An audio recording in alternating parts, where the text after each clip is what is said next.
All right, so I am gonna get back into Destiny again, trying to finish this Catalyst.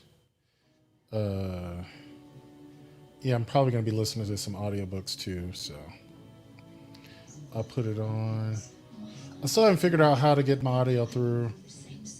Even with the most difficult ciphers, all that is required. That's pretty annoying too, but let's see. Hey, I'm live. I see myself on my phone. That's it. It's just rolling up on it. Okay. Yeah, I'm just gonna go up in here. Remain vigilant, Guardian. We may never quite be as safe as we think. I have no idea how to get that audio right, but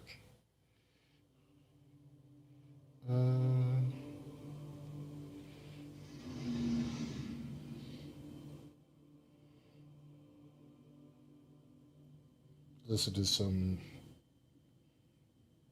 Pod Save America here. If we can get it. Here's some advice for anyone who showers. Don't buy a home security system unless you know for a fact that your privacy is protected. I can't even remember.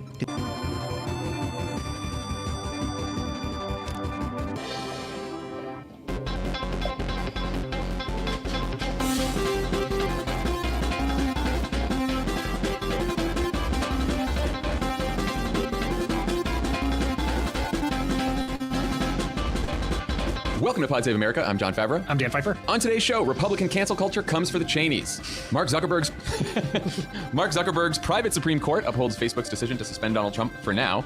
And new census figures show that an increasingly diverse electorate may not help Democrats as much as the party has hoped. Then, Senator Elizabeth Warren is here to talk about her new book, Persist, and whether she has a plan to deal with Joe Manchin. But first, check out the latest episode of Hysteria, where comedian, activist, and stepmom Lindy West joins to talk all things motherhood with the crew. Check it out and subscribe to Hysteria wherever you listen to your podcasts. All right, let's get to the news. Liz Cheney, the third-ranking Republican in the House with one of the most conservative voting records in Congress, is on the cusp of losing her leadership post for the mortal sin of admitting that Donald Trump lost the election, tried to steal it, incited a violent insurrection when he failed, and probably shouldn't run again, nor should anyone who tried to help him overturn the results. In response, the twice impeached, one-term loser called her, quote, a warmongering fool who has no business in Republican Party leadership. And House Minority Leader Kevin McCarthy, who makes Paul Ryan look like he has a steel spine, has reportedly decided to do Trump's bidding and orchestrate a vote to strip Cheney of her title as conference chair. The news broke shortly after McCarthy was caught on a post-Fox and Friends hot mic saying this. I think she's got no problem.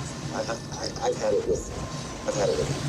It's, I've lost confidence. I've had it with her. I've lost confidence. Dan, here's what the man who Donald Trump nicknamed My Kevin was saying about the former president just 4 months ago. The president bears responsibility for Wednesday's attack on Congress by mob riot. A few days after that, Mike Kevin and 145 other House Republicans voted to keep Liz Cheney as conference chair. Now it seems like they have the votes to get rid of her, a process that could start next week. What changed? The political wins, ultimately. I mean, Kevin McCarthy is not a leader by any stretch of imagination. He is not smart. He is not brave. He is not a policy expert. But his one political skill that has put him at the top of this pile of festering idiocy that is the Republican Party is he has a great sense of where the political winds are going and the ability to get there about 1 nanosecond before everyone else. So after he was almost murdered by a mob of Trump supporters, he thought the party was going to break with Trumpism. So he gave that speech. He defended Cheney, and things have moved dramatically since then. And he went right with them. And this was probably inevitable, but it is, I think, a pretty important and notable moment in the long march of the Republican Party off the cliff. One senior Republican told the Washington Post that the final straw was when Liz Cheney fist bumped Joe Biden on his way into the his joint session address. Really? And apparently, this is so widespread in the conference now that there was reporting that a Republican who voted to impeach Donald Trump still thinks Liz Cheney should go. It's like they think that she is embarrassing the whole party because she refuses to say that the election was stolen. That seems to be, that's where the Republican Party is now. No, I mean, it is. I mean, we've known this for a long time, although many in the media, particularly the reporters who cover Capitol Hill, willfully try to avoid this fact. But conservatism is not an ideology, it's an identity. And the barrier of entry to be a conservative is your willingness to adopt racially motivated conspiracy theories for the purpose of maintaining minority rule in this country. And the fact that Liz Cheney was unwilling to do that thing means she cannot, not only can she not be in Republican leadership, she can't really be in the Republican Party. She probably would lose a primary if she had it. She will probably not run again after this. And she will be cast out to go do whatever former Republicans who don't like Donald Trump do. Let's say that Kevin McCarthy, instead of the spineless moron that he is, was a profile in courage and decided to try to do everything he could to protect Liz Cheney from being ousted as conference chair. Do you think he could have gotten away with it? No, he couldn't. I mean, this is where the party is going. It is there has not been a speaker in the Republican Party in decades who was actually in charge. The inmates run the asylum, and that is how it has been. So was the case with Boehner, the case with Ryan, the case with Denny Hastert, and so forth. And so he is only as strong as a majority of his members are in backing him, and they all back Trump. That is where the energy in the party is, and that's where the leadership is going to be. Because leadership is just it's a complete misnomer. It's an oxymoron because their job is not to lead, their job is to follow. I saw some CNN reporting this morning that Kevin McCarthy is also very worried about potentially having to testify in a potential commission that looks into the 1/6 attacks. Because if he had to testify during that commission, he would have to reveal what Trump told him on the phone call, which was maybe you all should have tried harder to help me steal the election, essentially.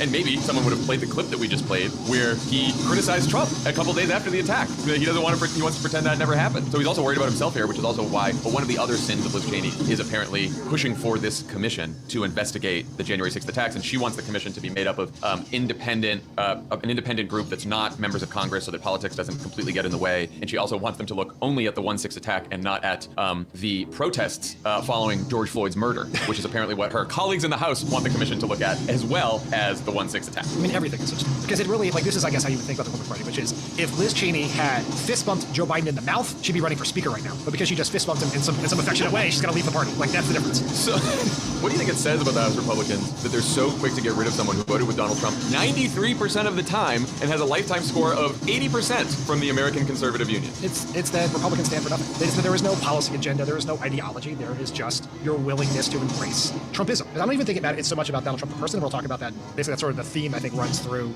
the topics of today. But the problem here is the inexorable path towards further embracing Trumpism. Whether Donald Trump is around or not, it is about this sort of conspiracy theory, mongering disinformation, authoritarianism that is the core of how Republicans think they can hold on to the party. And you either embrace it, or if you embrace it, you can be in the party, and if you don't, you're out. And that is where we are. It's not about tax cuts. It's not about spending. It's not about entitlements. It's not about anything else. And I think the thing here is for everyone has to recognize it for what it is. It is like watching, it's like this two different worlds between reading the coverage of what's happening with Liz Cheney and the fact that she is being kicked out, as you said, for not pushing a conspiracy theory. The thing she wants to tell the truth about is not that, the merits of Joe Biden's plans, or that maybe the Affordable Care Act works, or that the Iran deal wasn't a bad deal. What she wants to tell the truth about is the fact that Republicans lied about the election. Donald Trump pushed that lie. A mob of his supporters went to Capitol Hill to murder Republicans and Democratic members of Congress. He wants to tell the truth about that. And in doing so, that is a mortal sin in the party. And if you were one of those reporters who's like, man, I think Biden's gonna be able to get a police reform deal, or or who's in on infrastructure, or why not the unity? One party has lost its fucking mind. And if you are not willing to call that out and see the grave,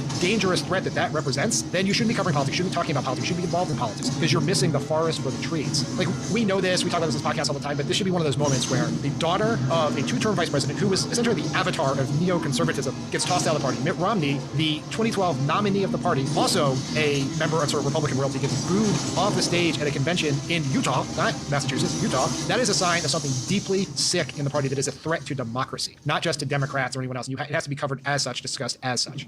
Oh, I also think the party is not organized around ideology anymore, right? Like, reporters in the media are still in the general mindset that you describe someone who is more extreme as more right-wing and conservative, and someone who is more moderate as less extreme, because they hold a set of policy views. Policy views, policy principles, ideology as traditionally understood does not drive the Republican Party anymore. It drives some of the older establishment that is still in Congress. It perhaps drives some of Mitch McConnell's decisions, maybe not. It definitely drives some of Mitt Romney's views. Mitt Romney has not become some moderate, over the last couple of years, just because he's opposed Donald Trump. And we can see this in a lot of the policy debates that are unfolding in Congress. Mitt Romney is still extremely conservative. There are most issues we disagree with Mitt Romney on, but that's not what's organizing the Republican Party anymore. What's organizing the Republican Party is simply power at this point. What do they all talk about all day? Like, they're not talking about the legislation they're introducing. They're shit posting online, right? Like, they're trying to own liberals. They're talking about cancel culture, right? Like, these are all the things that drive Republicans, things that legislation doesn't necessarily solve, right? The legislation that they care about the most is legislation making sure that Democrats have a harder time voting. Right. I mean, right? It's not about, like, they don't have passion for cutting taxes anymore. They don't even have passion for cutting Medicare like Paul Ryan used to anymore. They have no passion for any of these policy issues. Their passion is to put Democrats in their place and to hold on to power however they possibly can. That's it. I mean, we always sort of say, like, the economy is the most important policy issues I think voters care about. The problem for Republicans is the party is irreconcilably divided on economic issues. Large portions of their base oppose cuts to Medicare. Large portions of their base oppose cuts to Social Security. Large portions of the base support a $15 minimum wage. And so if you talk about the economy, you talk about the party was organized around this idea of supply side economics, smaller government, reining in entitlement, sort of Reaganomics. That has not been popular forever with anyone, especially the Republican base, and therefore they cannot talk about about their policy agenda. But they also can't abandon their policy agenda because they continue to depend on corporations' wealthy interests to fund the party. So there's the voters and the donors are at loggerheads. So what do? You talk about everything other than a policy agenda. When you do that, your organizing principle becomes your willingness to adhere to insane cultural positions like conspiracy theories and the big lie. And I think this has tremendous consequences as well going forward, right? Like a lot of the coverage has focused on sort of relitigating what happened after the last election, talking about the insurrection, talking about Donald Trump's attempt to steal the election. But this has a lot of implications for the future because if Republicans take the House in 2022, which is very possible, we've talked about this a lot here, that they have a structural advantage going into the next midterm. No matter how well Democrats and Joe Biden are doing, no matter how popular the president is, they have a structural advantage going to the House. If they win the House, then what they are doing is you have a House Republican conference now trying to purge people who are telling the truth about Donald Trump's attempt to steal the last election and will gladly try to attempt to steal the next one. So what happens when we have another close presidential election in 2024 and we have a Republican House? And suddenly it's not just a few members here and there who are voting to not certify the election and trying to overturn it, but you actually have a majority of the party that is controlling the House of Representatives now saying, okay, if the election was close enough, we're going to refuse to certify this election. And now you have chaos. That is the danger of what's happening with Liz Cheney here. And it's much bigger than like any kind of personality clash between McCarthy and Cheney and Trump in the last election. It is about how the House looks as we head into the midterms and then ultimately the 2024 election. And I think it's very dangerous, and I think it's sort of an undercovered point as people are talking about this. Ultimately, I'm not a fan of Liz Cheney, or any Cheney, frankly. It's not a Cheney I like. Wow, weird. Wow, that's big. And so before everyone comes around, before a certain segment of the internet comes around and says, Democrats embrace Cheneys. No, I don't give a shit about Liz Cheney. And I actually don't even really care that much whether she's in Congress or not, or in leadership. Because the problem isn't that we are going from one dissenting voice to zero dissenting voices. It's that there was only one dissenting voice. That's the bigger problem. She had no influence or change to it, but her removal should be noted as sort of a mile marker on the path to where you say we're heading. And another warning sign to people who are desperately trying to normalize his very abnormal party and who are understating the dangers to democracy that come because of it. Things are not going to be that much worse than they were before if you replace Cheney with Stefanik, but it's a reminder of just how bad they are. It's the difference between running against Republicans with abhorrent policy views who are willing to accept the results of an election they lose, or running against Republicans with abhorrent policy views who are not willing to accept the results of an election they lose. That's the that's the difference. And you don't have to love Liz Cheney. We have to be running against Republicans with abhorrent policy views that will accept the results of an election. Otherwise, this whole thing fucking falls apart. Not that hard to understand. Republican leaders from Trump on down want to replace Cheney with New York Congresswoman Elise Stefanik. She's not nearly as conservative as Cheney. In fact, she's more of a moderate who only voted with Trump 78% of the time. But of course, like we just said, the only 3 votes of hers that really count are the 2 votes against impeachment and the 1 vote in favor of overturning the election. Stefanik checks all 3 of those boxes, and she also happens to be one of the absolute most shameless politicians in a party where that attribute is the price of admission. I'm a big fan, Dan. How about you?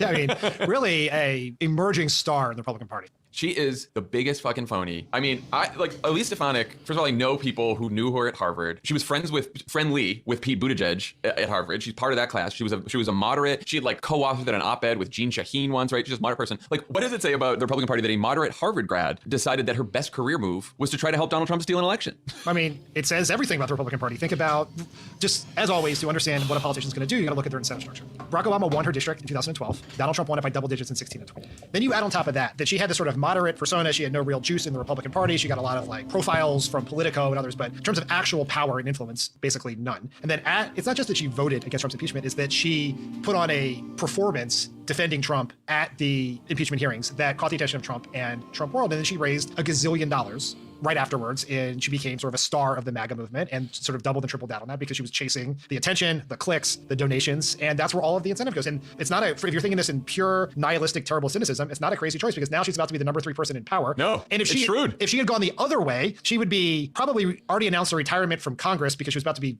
primaried by some other guest on Steve Bannon's show and would be sort of courting a meager MSNBC contributor contract. Like those were her choices. No, I mean, look, there's a number of MAGA stars that have completely drank the Kool-Aid and believe all this stuff, right? They 100% on the Trump train. And then there's people like, and people say that Matt Gaetz is in this category too, that people, along with Stefanik, people who knew them way back when, know that they absolutely understand that all of this shit is bullshit. They absolutely understand that all of the Trump stuff is bullshit. And that they are purely in this to advance their careers. That's Gaetz, that's Stefanik, that's a whole, especially some of these younger Republicans who people knew back in the day as much more moderate figures. And like you talked about with McCarthy and the political winds, they see where the political winds are blowing. And it is, you either fully embrace Trumpism and fully embrace sort of the authoritarian direction of the Republican Party, or Yeah, like you said, you either get beat by a Democrat, you're kicked out as conference chair, or no one cares about you. So the only path in the Republican Party to success, the only incentives are to be as crazy as fucking possible now and to sort of embrace this new authoritarianism in the party, or at least the authoritarianism that's taken over it over the Trump years. And that's it. That's it. So she was on, as we're recording this, she was just on Steve Bannon's show. Steve Bannon, last we heard from Steve Bannon, he was calling for Anthony Fauci to be beheaded.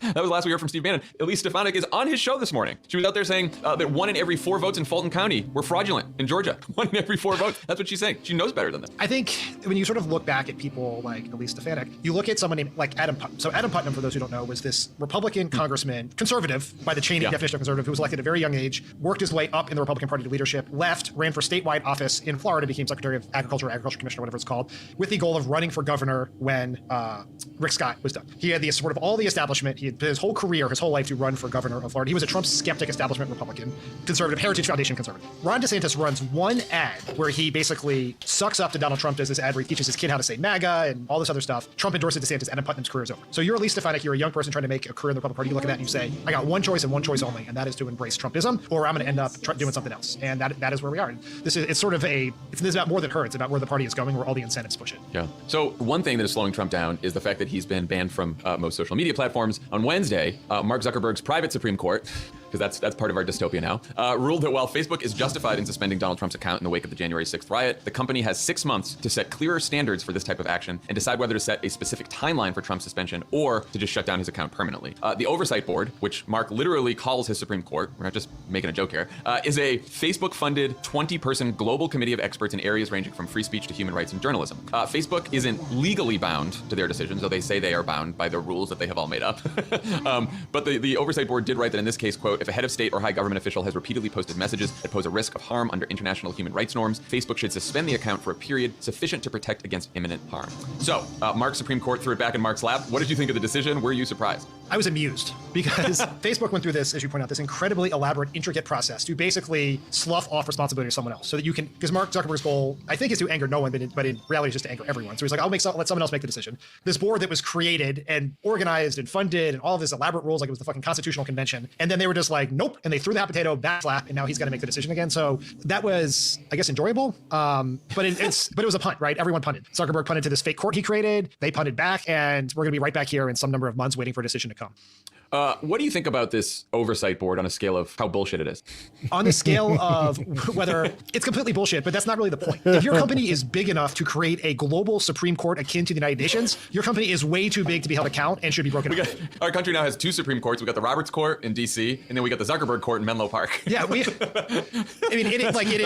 it should be Exhibit A in the antitrust case against Facebook. Yeah. Look, so, what Facebook will say is, so they have this trust, so it's funded through this trust. There's no financial commingling after they've set up the board. There's no communication between the board and Facebook allowed while they're making a decision. All of the members are, sort of independent. Of course, they are selected by Facebook. But, the oversight board so far hasn't ruled on a lot of cases. But in most of the cases where they've ruled, with the exception of yesterday's with Trump, they have sort of overturned the decision Facebook has made, which also says, they're somewhat independent from the board. So I have no reason to believe that the board itself is not acting in good faith in the decisions that they made. But your point is the more important one, right? Which is like the very existence of the oversight board, as opposed to regulations that come from the government that is elected by the people, that tells you everything you need to know right there. Look, whether it comes from the court, which is ridiculous, as it did yesterday, or from Zuckerberg's office, as it will in a few months, the fact that the decision is of such great consequence that it is watched by millions of people around the world, that it is seen as this massive pivot point in American politics, is a sign that the company is too influential, right? That is the problem. If any single corporate decision is such a big deal, it's a sign the corporation has gained too much power, and we should do something about that. And that is a thing much bigger than whether Donald Trump is on the platform. How much do you think a permanent ban would matter if Trump decides to run again, from 2 different standpoints, one from fundraising and the other from the standpoint of getting his message out? Well, let's start with his message, which is, it doesn't matter where he's on the platform. Would it be a little more helpful to be able to pick his own content? Sure. But do you know what the 10 top performing linked posts on Facebook were in the United States yesterday? Look, it's always a very tight contest between Dan Bongino and Ben Shapiro. Yes. So yesterday, posts number 1, 2, and 3 were from Ben Shapiro. The top 10 also included 2 posts from Dan Bongino, 2 posts from Fox News, 1 from Sean Hannity, and congratulations to Rachel Maddow for coming in number 10 and breaking up. Wow, good for Maddow. Yeah. And so Trumpism is run amok. Donald Trump, I think the ban is important because is he broke the rules, and people who broke the rules should be held accountable. And there shouldn't be exceptions for world leaders. In fact, the people who should be most held account is not some random dentist down the street. It's the person whose posts are viewed by millions of people that can lead to, oh, I don't know, an assault on the United States Capitol. And so it should be upheld. But I think we're sort of missing the point here, which is whether Trump has a page or not, Trumpism is run amok on Facebook. It is just constantly pumping dangerous disinformation into the ecosystem about vaccines, about the election. All of that is happening on Facebook, whether Trump is on there or not. And so that, I think, is the bigger challenge here, that doesn't really matter whether Trump is on there. The other thing I'd say is, think of the conversation we just had. Donald Trump is basically absent from our lives in many ways, right? He's not pouring gasoline on a raging media fire. He's not tweeting at people. He has lost his job as nation's assignment editor. Yet the Republicans are about to dump Liz Cheney at Donald Trump's behest. He is more influential in politics now than he was before. Trumpism as a movement is stronger now than it was before, and Trump's banned from social media. So that should tell us that what is happening is something much bigger than one man, and whether that person can post at their own behest. It is something much bigger than that. Well, it also tells you something very important about the silos that we're in, specifically the information silo in which the Republican Party and Republican voters find themselves. Like, whether or not Donald Trump is the Republican nominee in 2024 depends on two things: Donald Trump himself and Republican voters, right? Republican voters get a say here. And where do Republican voters get all their news and information from? From Ben Shapiro and Dan Bongino and Fox News and all the bullshit that's on Facebook and all the bullshit that's on YouTube, right? And so there's almost a closed information environment in which they operate, which is also, by the way, look, it is fantastic that Donald Trump is not the nation's assignment anymore. I love that he's not on Twitter. I love that we don't have to think about him all the time. But again, I keep saying this, it's a false sense of security here that he has somehow gone, because we are not experiencing Trumpism on a day-to-day basis when we come in contact with the media. But the entire Republican Party and Republican voters, which are the ones who get the say in whether Donald Trump becomes the nominee, they're seeing it every single day, which is also why it's so silly. Every time a reporter tweets a statement of Trump or RT something, you get people on Twitter like, don't amplify him. It doesn't fucking matter, right? Like, Republican voters are mainlining the stuff every day, and they're the ones who get to decide whether he's the nominee again. And so, Trump has a propaganda network in Fox and a propaganda funnel in Facebook to get his message out, and that's all he needs. And neither of those things are going away. So, to the second part of your question, if Trump runs for president, I am 100% confident that Facebook will put him back on the platform. Yeah, of course. And what matters more than whether he can post his statements on Facebook or post videos of his speeches, what matters is whether he has access to the ad platform. So one of two things is going to happen. They're either going to give him access to the ad platform, or they're going to get rid of politicals. And so Facebook will not disadvantage him. When you look at all the various things that Facebook did to help Trump, refusing to fact check ads, basically giving him dispensation after dispensation, they're always doing things in favor of Republicans. And part of that, I think, is this very demented sense of both sidesism that I think plagues Mark Zuckerberg. But it's also because Facebook user base is the most Republican of any social media platform, right? Pew did a study a few months ago which looked at how much Republicans and Democrats use social media. Democrats overwhelmingly use social media more than Republicans. Instagram users are 19% more Democratic. Twitter, 15% more Democratic. Facebook is only 3% more Democratic. So Mark Zuckerberg is not going to do something to upset what he sees as 50% of his user base. And the people who keep deleting Facebook and walking away are Democrats. It's Republicans who keep signing up or staying on the platform. So I think we know where this is ending if he runs for president. Yeah, I'm just trying to figure out what standard they would have to keep him off, right? They would have to say, what they would have to say is anyone who continues to spread lies about the last election or question the results of the last election can't be on Facebook, right? But if they do that, they have to kick a whole bunch of people off Facebook. Yeah, you have to kick the Republican Party. So they could do a narrower thing, which is to say, so long as he doesn't incite violence, use language that incites violence, he can stay on, which of course is easier for him to abide by, even as he's out there today still talking about how the last election was stolen from him and the Supreme Court should have overturned it, and Mike Pence should have overturned it. All the language that in fact is what incited the violent insurrection in the first place. So because they can't figure out what the exact standard is, for sure, maybe not, we don't know for sure, but you can guess that they might throw their hands up and say, okay, if he's running for president, he could end up being the president of the United States. We have to let him back on. Yeah, I mean, we just talked about Steve Bannon's interview with Elise Stefanik, which is on Facebook because after calling for the beheading of Anthony Fauci, he's still on Facebook. They didn't ban him for it. So there is no standard here. The decision will be reverse engineered in a way that allows them to appease half their user base. That's what's going to happen. So since Trump was banned from just about every social media platform, his team has been hinting that the former president will launch his own communications platform, and boy, have they delivered. On Monday, Donald Trump launched a blog. As many people online have noted, this blog is basically a scene directly out of The Office. Here's a clip. I remember I blogged the whole thing. www.creedthoughts.gov.www/creedthoughts. Check it out. Last year, Creed asked me how to set up a blog. Wanting to protect the world from being exposed to Creed's brain, I opened up a Word document on his computer and put an address at the top. I've read some of it. Even for the internet, it's pretty shocking. Now, in fairness, Trump's blog is connected to the internet, but basically all it does is encourage his supporters to copy-paste his blog messages to Twitter. Is this solution just too genius for us to really understand? What do you think? Yeah, I think that's right. We're making a huge mistake by laughing at this 2005 blog that he has launched. The person I want to laugh at is the Fox News reporter who was pitched this story, wrote it up with Trump launches new communications platform. When I saw that breaking news alert, I was like, huh, because there have been all these reports that Trump was going to buy Parler or launch his own Parler competitor or actually try to build an actual social media platform. I was like, which we've been very skeptical. A old, outdated website that looks like it came from the Internet Archive archive, it was quite amusing, I guess. Unbelievable. Yeah, and apparently they hinted that there's still more to come with this communications platform thing. So Well, I mean, they're known for telling the truth. So I'm sure Jason Miller told us, and he's never lied to anyone before. So I'm sure that's true.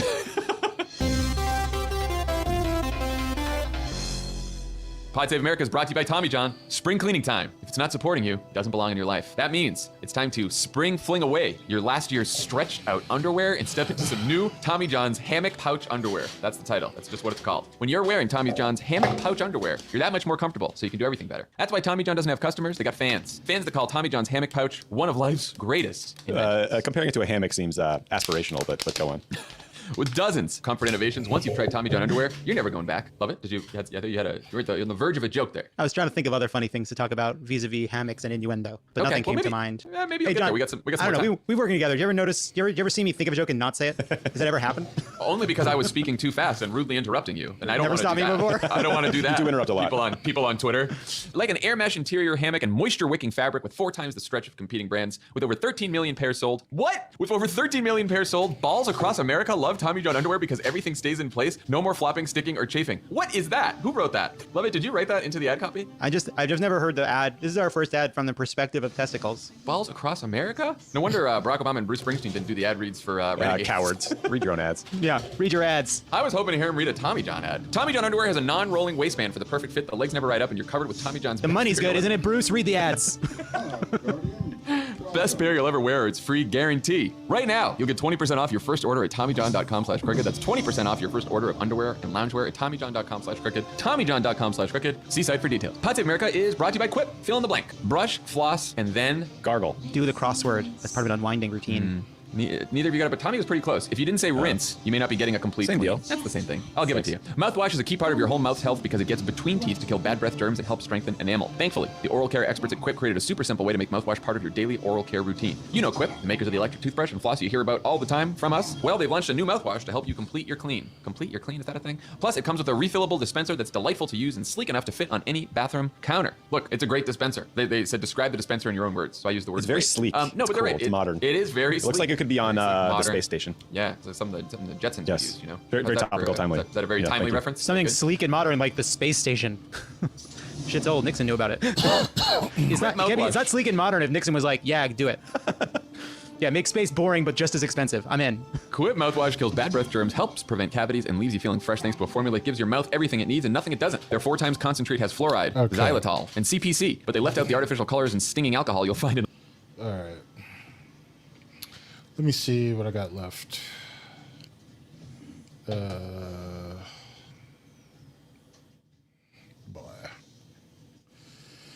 Hey. Art kills. Bad rattle, very bad. All right. I'll switch to this hand cannon. So I still have hand cannon kills to do. Yep. Sniper rifle. Enhance a Guardian's journey.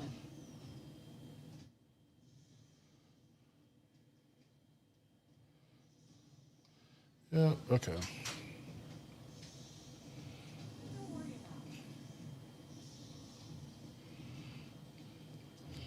Let's go. All right. Oh. Yeah, I'm getting it now. All right. And now, don't I see kids? Headspace.com/crooked for a free 1-month trial with access to Headspace's full library of meditations for every situation. This is the best deal, mainly to the growing share of Latinos, Asian Americans, and other. Example, Texas and Florida. Diverse population growth is diversifying because of those groups. Voters of color make up an increasing percentage of the United States electorate. That is thanks mainly to the growing piece that Just shut the fuck up. Headspace is backed by 25 published studies on its benefits, 600,000 5-star reviews, and over 60 million downloads. The data also gives us a clearer picture of who voted in the last election. Nate Cohn has a New York Times piece this week that argues the census data reveals 2 important points about our current political landscape. First, voters of color make up an increasing percentage of the United States electorate. That is thanks mainly to the growing share of Latinos, Asian Americans, and other non-black multiracial voters. That is why the electorate is diversifying, because of those groups. Second, this increasing racial diversity isn't doing quite as much to help Democrats as liberals hope, or to hurt Republicans as much as conservatives fear. And that's because diverse population growth is happening in redder states like Texas and Florida, where Democrats don't win non-white voters by the same margins they do everywhere else. For example, Texas and Florida would have actually gone to Biden if Latinos in those states voted like Latinos in New York or Illinois. What do we mean by that? So Latino voters in Texas and Florida, much like white voters in Texas and Florida, are more conservative than Latinos in New York or Illinois, just like white voters are more conservative than white voters in New York and Illinois. Now, did Joe Biden still win the Latino vote in Texas and Florida? Yes, but not nearly as much as he did in Illinois and New York. Now, of course, like white voters in Texas and Florida still voted for Donald Trump by huge margins, right? That was like the big reason that he won. But the point that Nate Cohn's making from the data is that Latinos and non-white voters in general in some of these redder states, these redder swing states, happen to be more conservative, which is why the diversifying electorate is not helping Democrats like they thought. Cohn also argues that while increased racial diversity probably provided Biden's winning margin in Arizona, Nevada, and Georgia, the main reason he won states like Pennsylvania, Michigan, and Wisconsin, which haven't grown more diverse over time, is because Trump actually lost ground among white voters between 2016 and 2020. So the interesting thing there is if Biden had just won Arizona, Nevada, and Georgia, which he did win because of a more diversifying white vote, or at least that's what really helped him in those states, that still wouldn't have been enough to carry to win the presidency because of the Electoral College. You still would have needed Pennsylvania, Michigan, or Wisconsin in that scenario. And the reason that Biden won that is because he made up some ground with white voters. Do you think, Dan, that Nate's read of the data is correct here? And if so, what are the implications? I mean, it is certainly correct in the prism in which he's discussing. I think you can't have this conversation without acknowledging what Nate Cohn is really saying is that within the constraints of our anti-democratic political system that disproportionately awards power to white voters who disproportionately support Republicans, Republicans are doing better than they thought. If we lived in a political system where that was national popular vote with universal ballot access, without gerrymandering, without the geographic biases of the Senate, then this diversification would be overwhelmingly helping Democrats. This is why what he's really saying is the gap between the popular vote, strength of Democrats, and electoral strength of Republicans is growing. And you can look at that in the micro way of who that helps in the election, and that definitely makes things easier for Republicans than Democrats. But you're missing, in that case, the much bigger point, which is our democracy is being further strained as it's becoming easier and easier for a shrinking, mostly white conservative minority to elect people in a country defined by a growing, progressive, diversifying majority. And that's the bigger issue here that I think you just have to acknowledge when you have this conversation, is that we are accepting a premise of elections with voter suppression, with gerrymandering, with an electoral college, which obviously is very hard, if not impossible, to change, but is deeply problematic. Yeah, because, for example, Democratic gains among non-white voters have been concentrated in the major cities of big and non-competitive states. So where diversifying electorate has helped Democrats, it's, makes Los Angeles or San Francisco or Chicago more liberal, more bluer. And that doesn't really help you in the Electoral College. And because what's happening is, the other thing is where you live and whether you have a college degree can maybe tell us just as much about how you voted than your racial background, which is something that has started happening over the last several decades. And so that we're not just polarized by race anymore, we're polarized by geography and education. And so some of those things can interact here. What do Democrats do? What are the implications for Democratic strategy? Well, one other point just sort of on the analysis, which sort of bedevils this discussion and so much discussion about the role that Latino voters play in 2020 and elections more broadly, is it is a very diverse community. It differs by geography, it differs by background. And so having this, what do you do about Latino voters is just the wrong way to have the conversation, right? And people who do a lot of politics in Florida, we certainly worked on this when we worked for President Obama's committee, when you think about Florida, you think there's Cuban voters here, there's voters there are Puerto Rican voters in Orlando, and you think about the diversity within the Latino community. When we talk about politics nationally, we do not do that. And so the best way to have this conversation is to do it with a much finer point and look at and think about it that way, as opposed to just trying to treat the community as a monolith. So I think that's a mistake. Yeah, and look, and we have talked to Chuck Rocco about this on the pod, and Carlos Odio, and Latino strategists, Latino pollsters, and they will say the same thing. And I think for a lot of people, saying that the Latino community is very diverse, they'll say, okay, well that's why Trump did much better with the Cuban vote in Florida. But it goes far beyond the Cuban vote, right? Like there are just dozens of different communities with different political beliefs and backgrounds within the Latino community. And so, just like by the way there is in among white voters too, right? Like there is plenty of diversity in beliefs and ideology with white voters. We talked about the difference between white voters with a college degree, white voters with a non-college degree. There's a giant gap there in terms of politics, and you are starting to see more of that same gap among both the Latino community, the Asian American community, and it's creeping a little bit into the black community, though not as much as other non-white voters. I think in terms of democratic strategy, I think step one for all of us is to recognize the very dark storm clouds on the horizon. It's very easy to, you throw out maybe the theme of this whole podcast, it's very easy to be happy Trump's still off Facebook, just sort of laugh at the absurdity of Kevin McCarthy dumping Liz Cheney and sort of be happy our enemies are fighting each other. But despite Biden's massive popular vote margin, he barely won against a deeply unpopular candidate who lit himself on fire for the last 6 weeks of the campaign. He got COVID, and we did everything wrong, and still almost won. And had the Republicans had the House, as you say, they, it's possible when they win the House. Look, if you're sitting right here right now, without passing HR 1, without pushing back on partisan gerrymandering, it's probable the Republicans win the House. But we have to recognize that and be prepared, because the Senate, we think this is a great Senate map. Is it? Not really. I mean, it is better than we've had previous years, but we have to defend Arizona and Georgia. We barely won those seats before, and it is much harder to vote in those states in 2022 than it was in 2020. We have to win. Our other opportunities are good in Wisconsin and Pennsylvania, but those are states that Biden barely won, and Senate Democrats underperformed Biden in many cases in the country. In as much we have a chance to beat Marco Rubio in Florida, but it just got a lot harder to vote in Florida as of today, as if it wasn't, obvious enough. Ron DeSantis signed this bill live on Fox and Friends. Like, that is what is at play here. And so we have to do, I think, sort of three things here, none of which are easy. And I'm not saying the Biden White House, the DNC, the SEC, others are not fully aware of this. They definitely are. We have to pass HR 1. I don't have a great plan for that, but we have to pass it. 2, we have to... Let's move on to the scenario where we don't pass HR 1. Well, I think it's a binary choice on the Vote Save America site. What happens if we don't pass HR 1? We're fucked. Yeah. So let's operate in an environment, let's just say we're fucked. we have to have a... I say that because I want people to understand that if Joe Manchin does stand in the way, it is not, and we can't get it done, it is not like now everyone take their toys and go home. We just have to fucking fight that much harder. And that very well may be a scenario that we face, and we just have to be prepared for that scenario. And what I think that means is and it is to the credit of Joe Biden, he has found a policy agenda and a message that is broadly appealing. Trump voters, large portions of them, shockingly large portions given the polarization in American society, support what Joe Biden is doing. He has also found a message that divides the Republican Party aggressively, and you saw the gusto with which he discussed it at a media bill yesterday, I think, about taxing the corporations and picking a giant fight over taxes. All of that sort of comes down to what we need to do to develop a set of wedge issues that divide the Republican Party base from the Republicans. And that is very possible because they are so divided on economic issues. And this is what I would it's easy to be like, well, how do well, we're not going to convince the people in the MAGA diner and the Fox News viewers. Forget that. Here's what I want. I want to have the Democrats have a narrative about the Republicans that is such that it tries to move us, not to move all these people into the Democratic camp. We're not going to do that in one cycle. We're not going to do it in the midterm. But can we get Republican turnout among particularly rural and exurban areas from these white non-college voters down to Romney levels and central levels? If we get them down to Romney levels and we hold on to our gains with suburban voters and others, then we will keep the House and we will take the Senate. But that is the first step to getting people to join our party and support us, is to explain to them why they should support the party they're currently supporting. And that is where that is the message we need. That is where all of the intellectual energy in the party needs to go, in figuring out what sort of economic message that is evocative enough, visceral enough, and delivered with enough discipline and repetition can begin to have that achievement. I want to convince Republican voters that the Republican Party is not for them. Then we can convince them to become Democrats, but let's start with step 1. I think the lesson here is it is dangerous and wrong for Democrats to assume that non-white voters are going to vote Democrat based on their race. We just can't do that. Like there has been this sort of debate where, some Democratic strategists will say, okay, we've got to appeal to some people who voted for Trump. And then other strategists and activists will say, no, we can't do that because it's just a bunch of, non-college educated white racists who vote for Donald Trump. And what we need to do is to boost turnout on our side and register more voters. Well, of course we need to boost turnout and register more voters. That's incredibly important to any strategy. We don't do that, we lose also.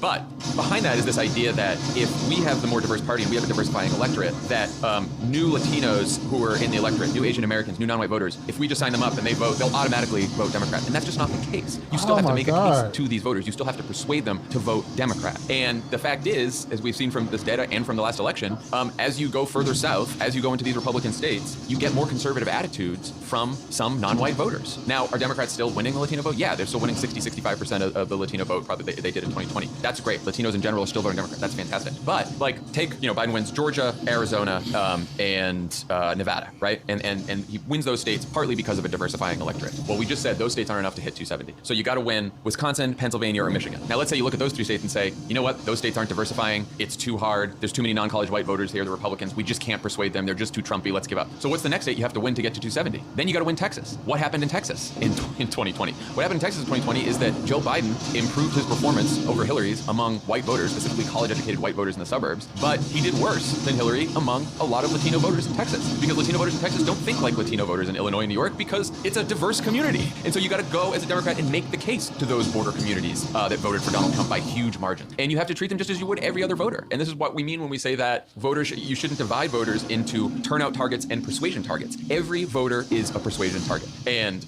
every Democratic strategist, pollsters that work in Latino communities, that work with other communities of color, strategists that work with Democrats in red states and blue states, they will all tell you the same thing. And so much of this debate is just unproductive, when what we should be trying to do is figure out, okay, we have to in order to win now, we have to win over voters, white and non-white voters, who have more conservative attitudes. We're not going to win over Trump fans. We're not going to win over the people at the rallies, but people who have more conservative attitudes than we do, we are going to have to win over in order to hold power in a counter-majoritarian system that we find ourselves. That is just the reality of the situation. And so we have to figure out what those voters think. We have to figure out what messages persuade those voters, and we have to go and make our case. Cool. Right? Am I missing anything? Well, yes. I don't know if you're missing it. But then my one addendum to your very persuasive argument would be we also need to, as a part of that process, we have to be more sensitive and attuned to disinformation campaigns that happen in Spanish language. There is a lot of, that is not everything by Asher's imagination. The broader trends you point are exactly right. But the Trump campaign, months, maybe even a year before Democrats got involved, were pushing disinformation about socialism to Democrats. In Florida, you saw similar things happening in Arizona, in the Rio Grande Valley in Texas. We have to get ahead of that and fight hard against it.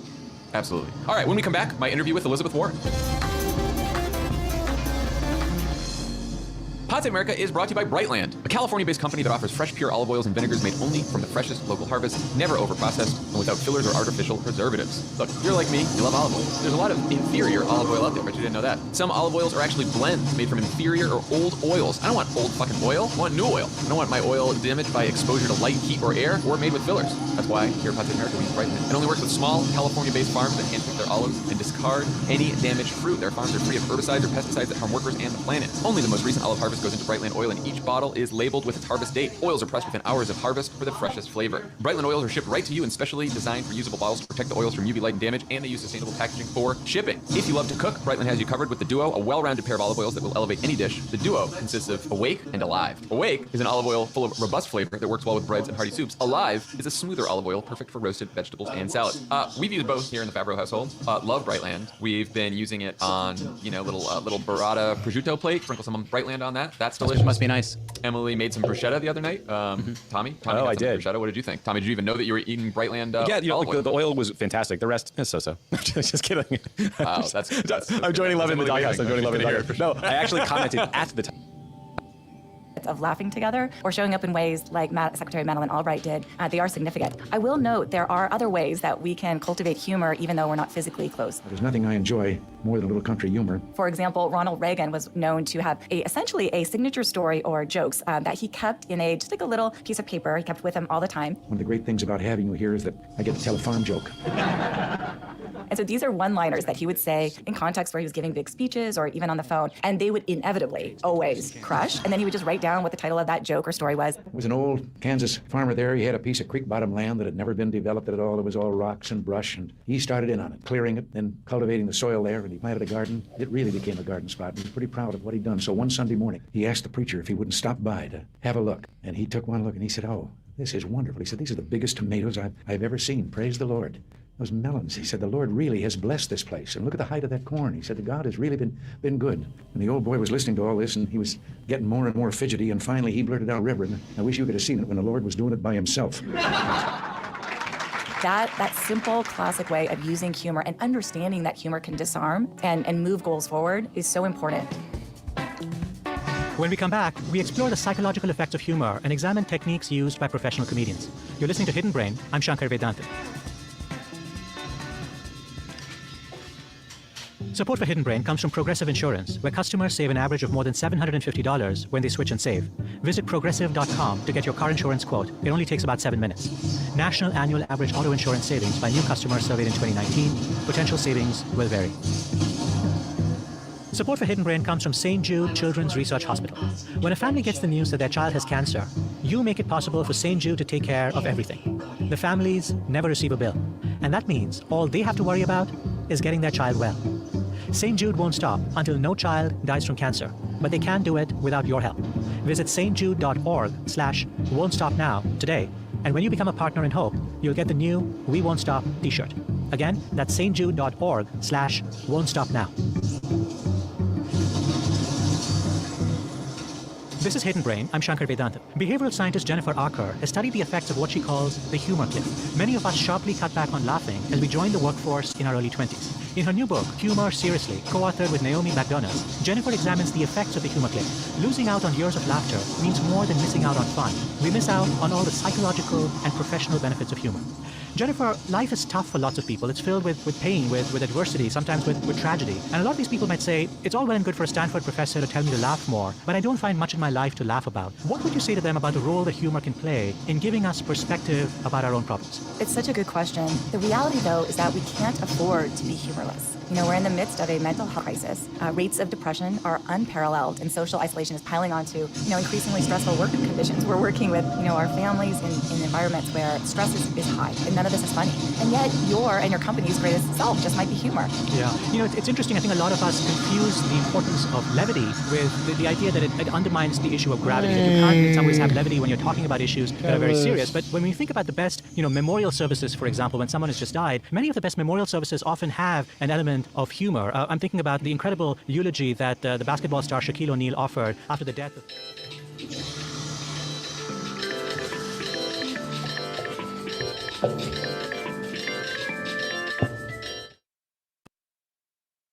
play you a short excerpt from his eulogy. The day Kobe gave my respect was the guys were complaining.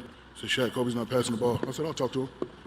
I said, Kobe, there's no I in team. And Kobe said, I know, but there's an in me and that. So I suppose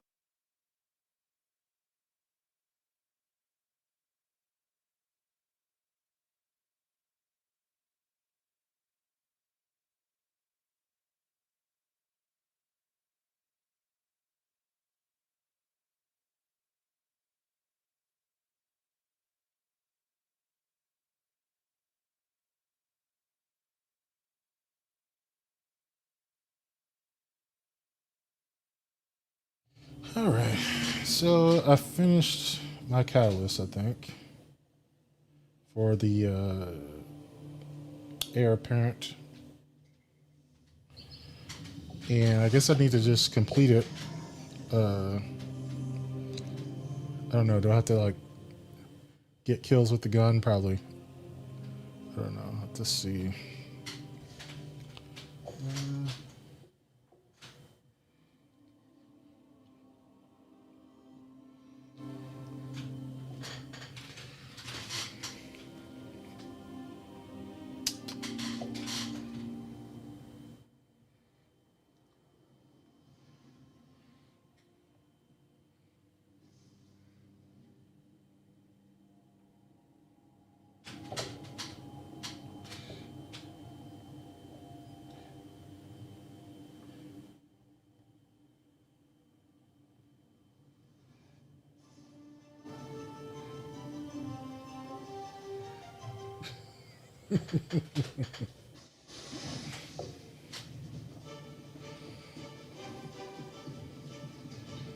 Guardians are always your step. What a joy it is to see Guardians come. There's a lot we can do.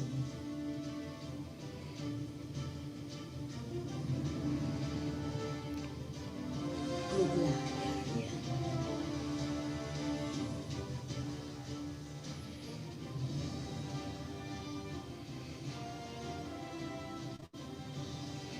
I just need one gunsmith.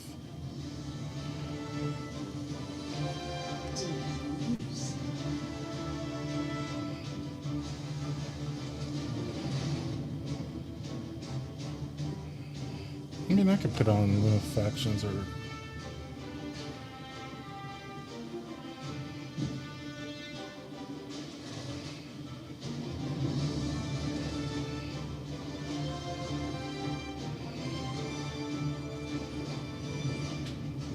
Hey,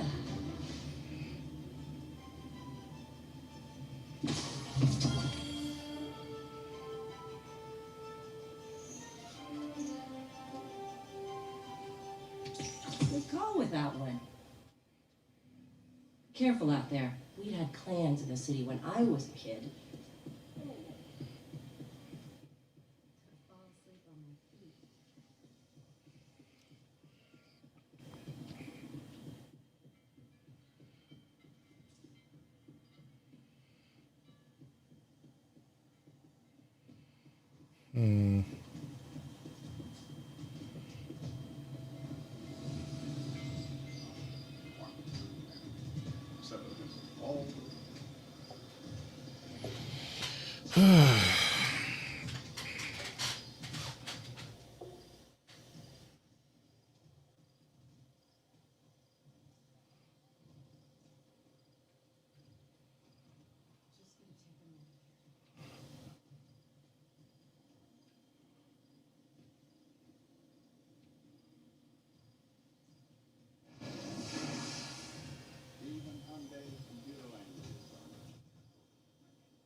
Let's see.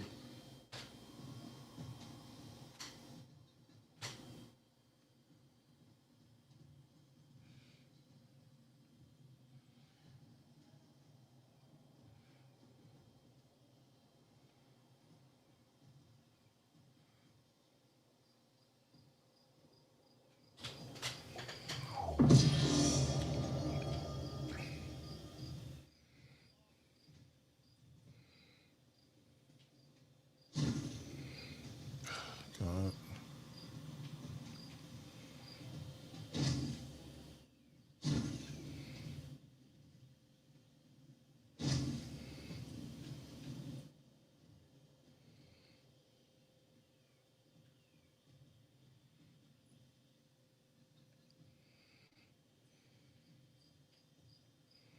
Yeah, Callus is there.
Yes, yes, yes.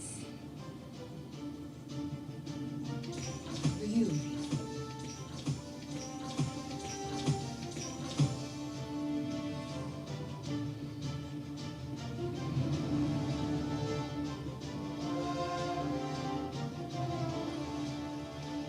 Good. You're back.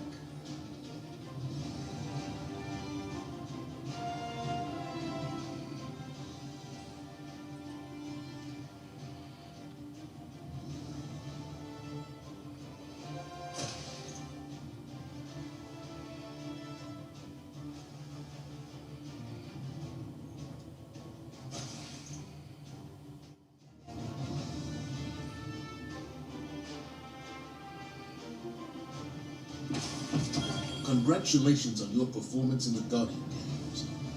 Your teammates are grateful for your efforts.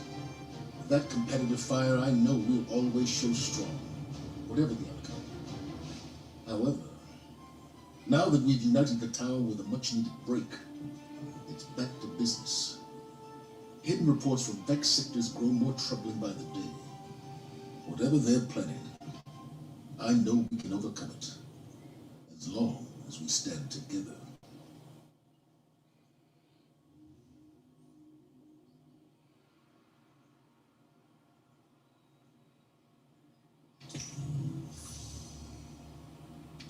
are prepared so he is a victorious soldier.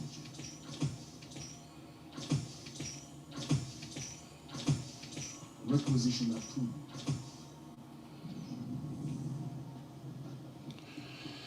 Okay.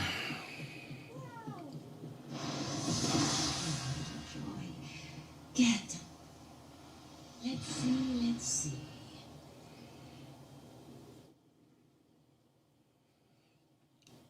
I don't. Good luck. Do try to keep those beautiful quadrants.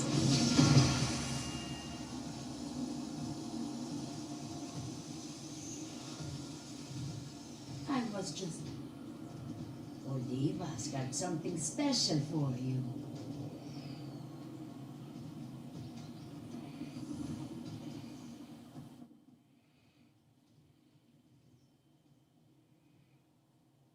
Oh God, I got a gambit.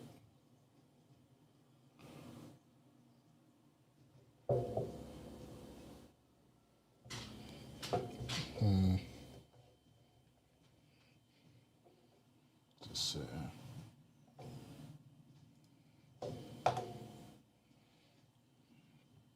Get arc or stasis it strikes. Okay. Galvanic contender.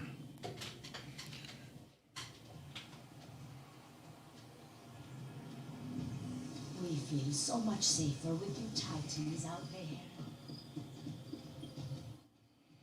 Let's get you back out there. There you go.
What a joy it is to see Guardians compete.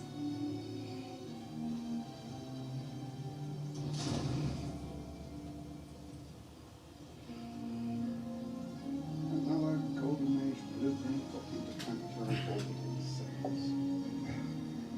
So rare in poetry.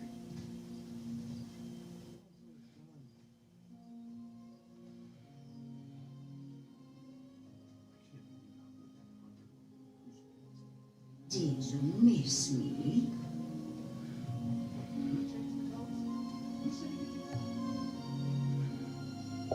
The Traveler will always triumph over the darkness. I know it. Okay, well.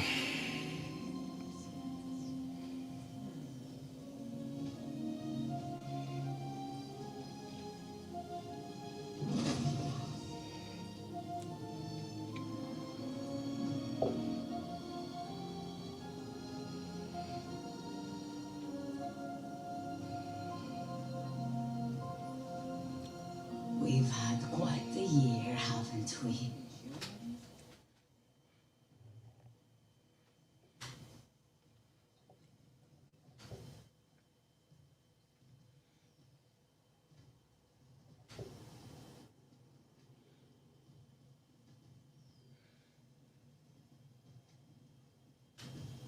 Did you miss me?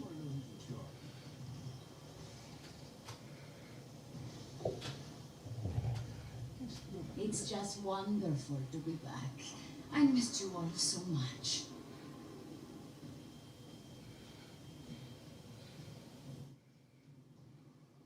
Fallen took another trick last night.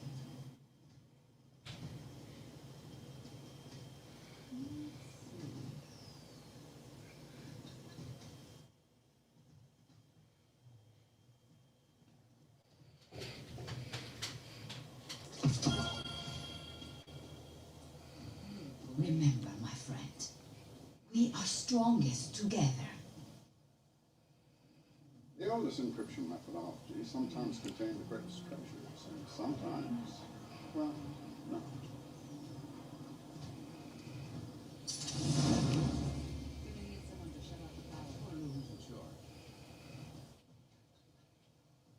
I imagine your life must be terribly exciting.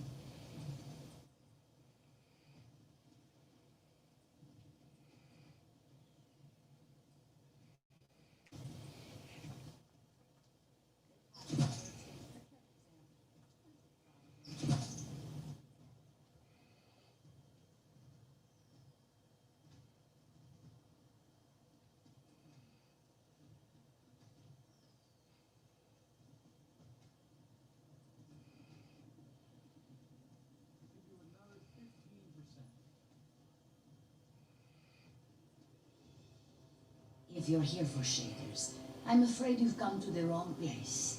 But I'm still happy to chat.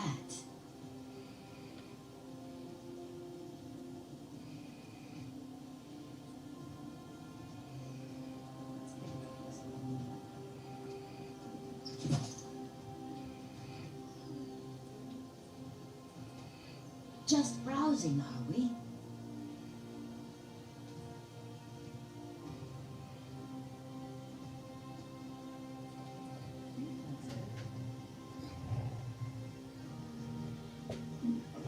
Could possibly be that simple, could it?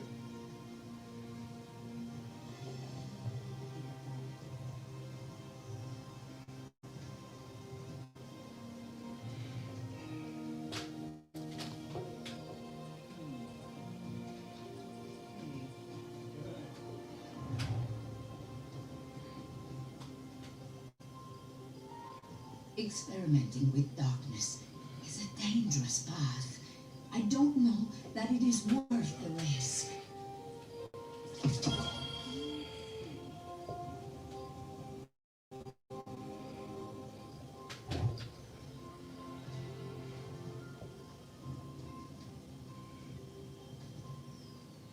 I wish I could talk more, but I am working now after all.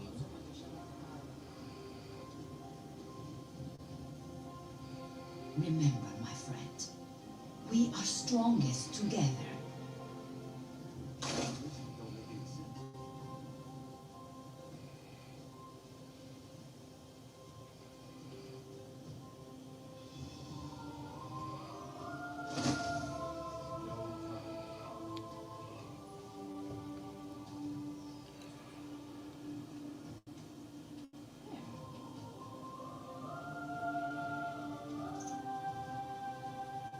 Talking with someone about everything that's happened, it's really helped. I recommend it.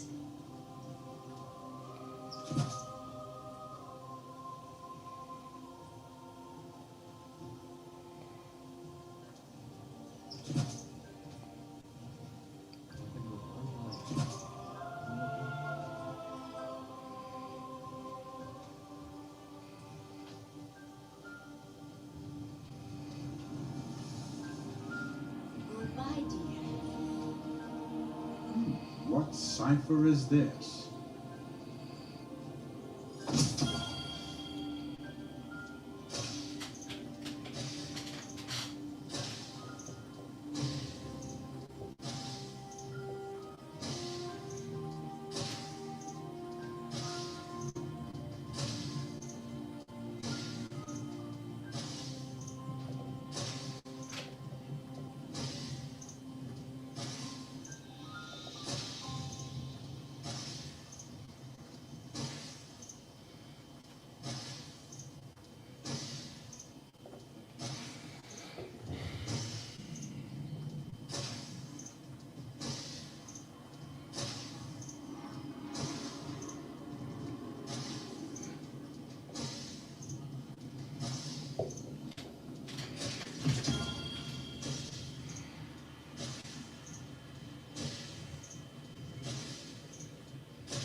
Hmm.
What a joy it is to see God. Hi there.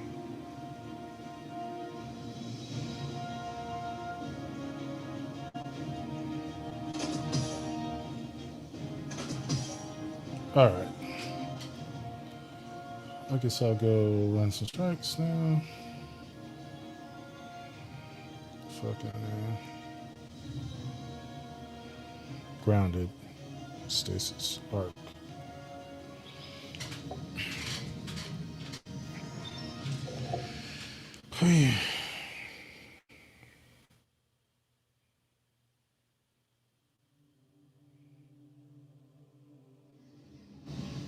This show is brought to you by AdamandEve.com. Go to AdamandEve.com right now and you'll get 50% off just about any item. All you have to do is enter the code word GLORY, GLORY, at checkout.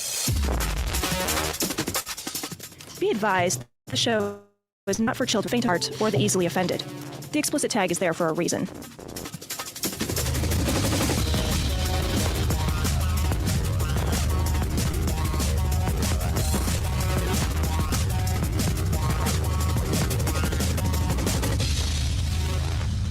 Recording live from Glory Hole Studios and beyond. This is Cognitive Dissonance.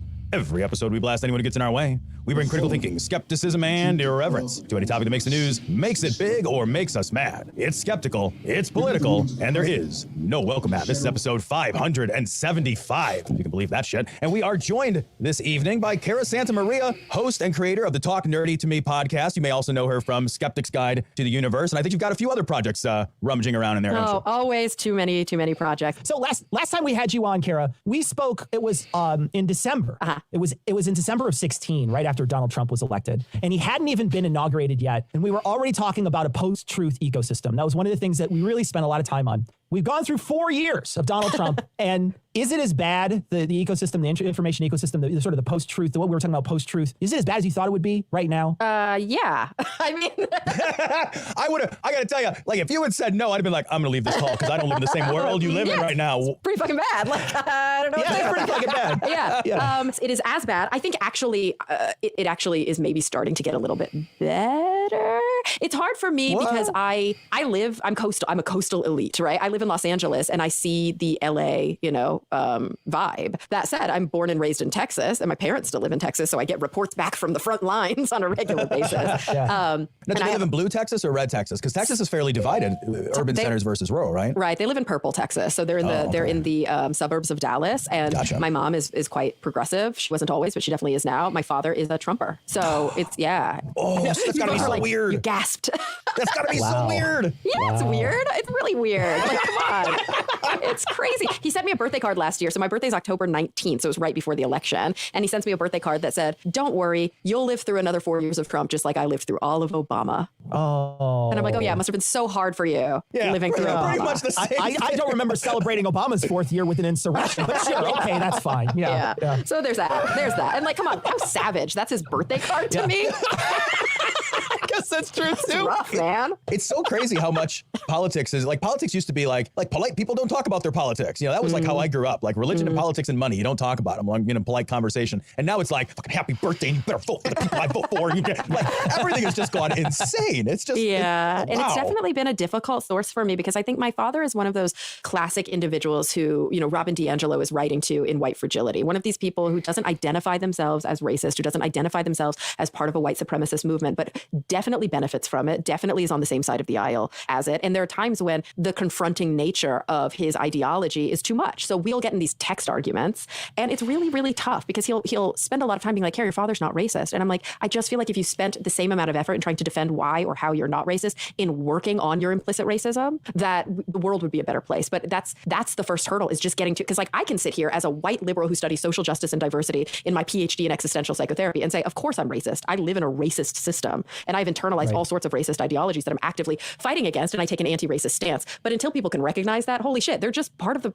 he's so fucking part of the problem. It's rough. It's rough. A lot of people too, when they hear that, they think that they can just sort of do one thing, dust off their hands, and just say I'm no longer racist, and I stopped doing. I don't do that anymore. I don't make any anti-Asian jokes anymore, so I'm not racist anymore. And they'll just dust off their hands and think they're done, and not realize it's a whole process you have to go through every day to realize that you're not only living in a system that's a white supremacist system, but you're also constantly perpetuating that through all these little things that you do throughout the day and the way in which you think, and people just presume that it's one thing, or that they can blame one big entity like the Proud Boys and say that's it. It's over. That's the Proud Boys, racism. it's their They're fault. Nazis. Yeah, it's their fault. It's their fault. Yeah. But it's really it's all of our fault. We perpetuate it all the and that's time. the thing. People don't want to hear that. They don't want to hear that. They don't like that. That's too icky for them. They want to be able to say those people are different from me, even though they're benefiting from a system in the same way that the Proud Boys are benefiting from the same system. If we're not actively dismantling the system, if we're not doing the work to dismantle it, then like we're part of the problem. We're perpetuating it. And I mean, Martin Luther King, like in his letter from a Birmingham jail, he explicitly said, like, it's not the Klanner that I'm most worried about. It's the white moderate. This is how we keep these systems in place and how we entrench them. And this is how racism becomes nefarious and under the radar, and it seeds in every aspect of our experience. If all racism was people using the N-word and like lynchings, that would be it would be very easy to recognize. And unfortunately, there's a huge swath of the population that thinks that is the definition of racism. Absolutely. Well, we've caricaturized it as part of the problem. Like we've caricaturized what racism is, and then we've caricaturized the way to better understand. Like the right has done, I think, a very effective job in caricaturizing critical race theory in a way that makes it this sort of absurdist postmodern boogeyman that they can all point to and mock and make fun of. But we have to get to a place where we recognize that like racism is not the caricature of racism. It is not, to your point, it's not lynchings. It is lynchings, but it's not just lynchings. Lynching is the most overt and obvious and kind of the easiest possible target. It's also like when you pointed out, like, of course I'm racist. Like I've thought the same, like, of course I'm racist. And that only makes me individually bad if I say, of course I'm racist and I'm good with that. Yeah, exactly. Right? I just gonna act on it all day, every day. Yeah, and that works for me. Then okay, I have some moral. But I think that there's also some communication that's really necessary to and some messaging that isn't being done, where people don't need to feel guilty about benefiting from systems they didn't create, as long as they understand those systems and, to your point, work to dismantle them for future generations. And I don't know that we message that very well. And so I think there are people like your father who'd like, look, I'm not a bad guy. I don't want people to think of me as a bad guy. And I'm like, then stop voting for Trump. Right. Well, okay, maybe that wasn't the right. I think you know what I. Okay. All right. Point Kara. All right. That's definitely a point in the bad guy column for sure. Well, you're right. This idea that racism is a good guy, bad guy binary is also in and of itself is problematic. Racists are bad, non-racists are good. Therefore, those people are racist and I am not. It's like, no, racism is a system, and it's a perpetual system that it's not three dudes in a dark room who are, wheeling and dealing to keep racism going. It's a thing that's self-perpetuating because the people who are in power want to maintain power. And historically, the people who are in power were rich, white, cis, Protestant men, right? So of course, they're going to try and maintain the same power structures that benefit them and keep them above. That's how systemic racism, sexism, whatever, cisgender, heteronormativity, all of that, that's how it exists. And these are not liberal talking points. And this is not me being brainwashed by my liberal education. This is me reading books and knowing things and like visiting parts of the world. I want to shift a little. Let's talk a little bit about the pandemic. Joy. When we first, I know, right? So we got to talk about it. I think it's just a moment to just celebrate how well it's gone. When the pandemic first started, there was the main consensus was that the way out of this, the way we're going to get out of this was a vaccine. And I remember seeing people that were polled then, we were coming back with, would you get a COVID vaccine? When the pandemic first started, was very high. The number was high. It was I believe in the 80s%, people who were polled. And it has dwindled and fallen pretty sharply. Did you expect, now you've known about anti-vaxxers for a long time. You've been, you guys combat anti-vaxxers on Skeptics Guide. You talk about it. Did you expect this much pushback from this vaccine in such a short amount of time? I think in a way I did. I was concerned because I see a multi-pronged anti-vax approach here, and it's different for different people, right? So you've got your dyed-in-the-wool anti-vaxxers who literally believe that there are like chips in the vaccine, or who think that vaccines cause autism, or these ones who are like, the evidence has been put forward, they're not looking at the evidence, they're ideologically bound to an anti-vax mentality. So you've got that group, and I still think that that's a pernicious group, and it's bigger than I would like it to be, but it's still somewhat small, but it's a very vocal minority. And then you've got your individuals who are vaccine hesitant for multiple reasons. They are afraid that this vaccine was pushed through too quickly and unsafely. They identify this vaccine with Donald Trump. This is where you see the anti-vaxxing coming in, kind of another layer of the anti-vaxxing coming in on the left.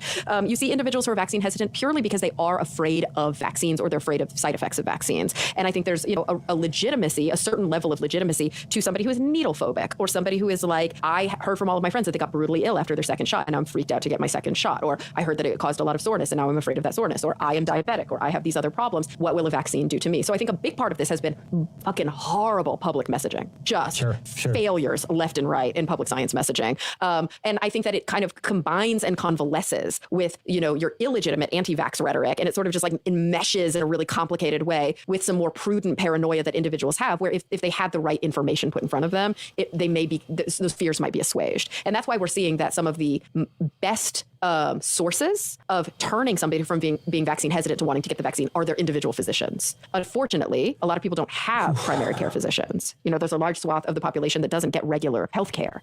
And so where are they going to hear from a trusted source Well, they that go to no, their it's death okay? panels, right? They Right, could just- exactly. yeah, It's like, okay. Yeah, I would do it. how do I hear that, no, it's okay? You know, so the hope is that you have community organizers, community leaders, individuals who are willing to stand up in certain communities, who look like me, who talk like me, who sound like me, who come from the same background of me, to say, look, I got it done. I'm okay. I feel safer. Now I have freedoms that I didn't have before. You know, you can do this too. I saw really interesting, I actually covered it on SoCal Update recently, which is a PBS show that I do, PBS KCET show that I do here in the local LA market, where LAFD, a Los Angeles Fire Department, has a higher vaccination rate than any of the surrounding counties. And some of those counties are blue and some of those counties are red. And what LAFD does, which is amazing, is if you're a fireman, you can opt out of getting the vaccine. It's your choice. We can't force anybody to get the vaccine. Even at the hospital where I work, you can't force the hospital employees to get the vaccine because it's not FDA approved. It's, you know, it was fast. Right, emergency use. Yeah, it was emergency authorization. So legally they can't do that. I have to get a flu shot, but I don't have to get my COVID vaccine. I did in January, by the way. LAFD was like, you don't have to get it, but here's what you have to do. You still have to show up for your appointment and you have to pledge, you know, you have to elect that you're not getting it and they have to give you a piece of paper. And just the simple act of requiring people to go means that some of them were just like shamed into it because they see all of their coworkers there getting jabs. Right. Some peer pressure around it, right? And they're like, oh, okay. Other ones are like, well, I'm here anyway. They're literally just like, all right, I'm here in line anyway. Might as well get the shot. Man, I might as well care about public health. Exactly. I love the human animal because it's just like you can trick us in mass into doing like the right thing just by being like, okay, fine, I'll go. Like, Just like, you inertia. get a lollipop. Do you want to? Right. Like, didn't Krispy Kreme be like free donut to anybody who gets vaccinated? And everybody's like, hell yeah, free Krispy Kreme, worth it. We're gonna go to the fucking Armageddon because of inertia, just because it's like, oh god, but I want to lay on the couch. And you're right. And there's actually a psychology component to this, and it has to do with positive risk and negative risk. We identify less risk with negative risk, meaning that if I sit here and do nothing, it seems to us less risky than doing the thing, which also has a risk benefit analysis tied to it. So even though we know that getting the vaccine is almost the safest thing you can do, it prevents potentially deadly illness and the outcome, the negative outcome of getting a vaccine, like the potential for Guillain-Barré, for example, or any sort of severe vaccine risk, which do exist. That's the other thing. Like they do exist. They're just so fleetingly rare. Fleetingly. We know that risk benefit calculus is better. Yet we think, well, if I stay home and do nothing, I'm not actively engaging in the risky behavior. Like that's where our minds go. And it's a really difficult cognitive bias that we have to get past, that the do nothing bias is actually not better for us. It's worse in this situation. We have to do something, and that is get the vaccine. So we talked at the very beginning, the opening question was sort of, you know, how did you anticipate it being this bad? And, you know, it was funny because maybe 2.5, 3 years into the administration, I made some joke on the show, like, can you imagine if something really tragic happened during this administration, like a pandemic? And then a handful of months later, we have this pandemic. And I want to ask your opinion because the role of public health messaging and science messaging could not have been more important over the last 15, 16 months, right? It literally could not have. There's no way to overemphasize how vital quality science messaging around public health was. And we did possibly the worst job. And I mean that because not only did we send the wrong message, it actually, in my opinion, I'm curious what you think, we didn't just send the wrong message. We sent a slew of conflicting and confusing messages from a variety of experts who contradicted one another. And non-experts. And very much non-experts across many different spheres. So I'd be curious to get your take on that in general. And also, what's the way out of that messaging crisis? Because we find ourselves still dealing with the ramifications of that messaging crisis. So if I have the answer, do I get like a Nobel Prize? Is that I mean, we're going to solve all of these problems on Cognitive Dissonance podcast for sure. Like, so here's the thing. I think that we tend to do this, and I'm doing it right now. We use the royal we a lot. And like, are we saying we as Americans? Are we saying we as the American government? Because like, who is we in this? I think that Trump's administration really set the groundwork for just garbage upon garbage. And so not only was there good public health messaging that was pushing and attempting to exist against a background of self-sabotage and against a background of lack of promotion, we also, and so it's like Fauci, for example, yes, we can point to one specific time in history where he did send conflicting messages, where he said, let's not freak out. We don't all need to go and buy masks. And then, you know, within a couple of months, it was like, yeah, we should probably buy some masks. Like we're seeing now that this is an airborne virus. We're seeing that the supply chain is slightly more functional now. We need to actually realize that this could be a mitigation approach. I do think that there's some xenophobia in that. I'm not blaming Fauci per se. He was the mouthpiece, but I think there's American xenophobia. If we had taken the time to internalize some of the more Asian culture's approaches to preventing disease early on and not been so afraid of it, we might have gotten ahead of this easier. And I think, that does come down to xenophobia and just our customs seeming like they're the better customs and those customs seeming like they're being overly cautious. It's not true. We know now that that's not true. Let's listen to the people who've been through this before with MERS or with SARS. But on top of that, you add the fact that Fauci is standing right next to Trump and Trump is saying the opposite of what Fauci's saying. Right. That's confusing to the general public. Fauci saying, let's drink bleach or inject it in our veins or shine a light inside of the body to purify justify ourselves. Yeah, and he's basically saying it's a hoax, but wait, we're going to take it seriously. But also, I burned the book that the last administration made for us. Yeah, right. You know, in case of a pandemic. And like, what is the average American supposed to think? Supposed to do? You know, I'm curious because one of the things that you mentioned is in the beginning, Fauci said, well, you know, let's not panic and go out and buy masks. And there were, I think there were good reasons and bad reasons to say that, right? And one of the things is later, additional information comes to light because that's how science works. And so then the recommendations change. And they continue to change as we move through this pandemic. And I suspect that they will continue to change. And so I'd love your thoughts on how messaging should deal with the changes that are inherent in how science works. You know, we learn something new and the general public sees that as they don't know what they're talking about. See, last week they said this and next week they're going to say something else. So I ain't listening to them scientists. Yeah, right. How do we get past that? You know, well, like there's got to be a better way to do this. It's going to be hard to get past that as long as we don't have, I think, and this might sound like a real leap, but follow me on this, until we have good campaign finance reform. And the reason that I think campaign finance reform, which seems like it's a completely different issue, I think is directly linked to this, is because the way that, who are the most famous and popular faces within any nation state is generally the people who hold power within government. I mean, you could also argue that Kim Kardashian is more famous than Donald Trump. I don't think that's actually ultimately true, though. I think that Donald Trump, now Joe Biden, then Barack Obama, are some of the most famous people in the entire world. And when you've got famous people who have a lot of power and clout, good or bad, polarizing or not, who have to kind of position their own agendas in a way that seems unwavering and unflappable in effort to raise enough money to then run again. And it's all a 4-year cycle. And I'm committed to this and we're going to get this accomplished. And it's the only thing that I'm talking about. And if I change my mind, I'm a flip-flopper. So I've got to stay the course and let's raise as much money as we can to get elected again. And now my entire term is going to be about re-election. As long as that, and we see it in Congress too, we see it, in the Senate and the House, as long as that is the way that the political structure is going to work in the US. And I'm not saying we shouldn't have terms. I love term limits. I'm saying the fundraising component, which is directly tied to the marketing, which is directly tied to getting out in front and doubling down and never being wrong and never changing our minds, has created a culture where people don't trust you if you change your mind. People don't trust you if you say, there's new evidence and I want to now go with that new evidence. And I think that those things are really related until our politicians are willing to say, I was wrong and not get skewered for it. There's a reason that they can't say it now. It's crucifixion, until they can say, there's new evidence and I've changed my mind. And that means I'm growing and I'm learning and I'm going to now be a better leader. And we don't crucify them. I don't think our scientists are going to be very good at doing that. It's like the Johnson & Johnson pause. Like the Johnson & Johnson pause was a wonderful thing. If you ask anyone involved in the science around it, it's from like, a science perspective, but from a marketing perspective, it was a massive mistake. Exactly, and it's horrible. Like there's that, and that's the kind of point I'm driving. Like there's a massive disconnect between what scientists understand is a good decision and the right thing to do, and prudent and honest and transparent, and then how that's perceived by the public, and that's always been the case. Yeah. So here's my solution: listen to the social psychologists, because social psychologists and economists, they study this for a living, and it's scary and sad because it's when is it most often used? Marketing research. Marketing, it's the big companies who know the power of this and who actually hire these people to help them with persuasion. But we should be doing this in government as well. Just back to that Los Angeles Fire Department. Like it can be used for good and it can be used for evil. I don't believe in good and evil, but you know what I mean. I do. And so it's like, yes, there are people who already get this shit and somehow we're constantly reinventing the wheel. Let's listen to those people. What do you think about vaccine passports? I mean, I don't really get what it is. Like, I think that's a very vague term that until we really drill down.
All right.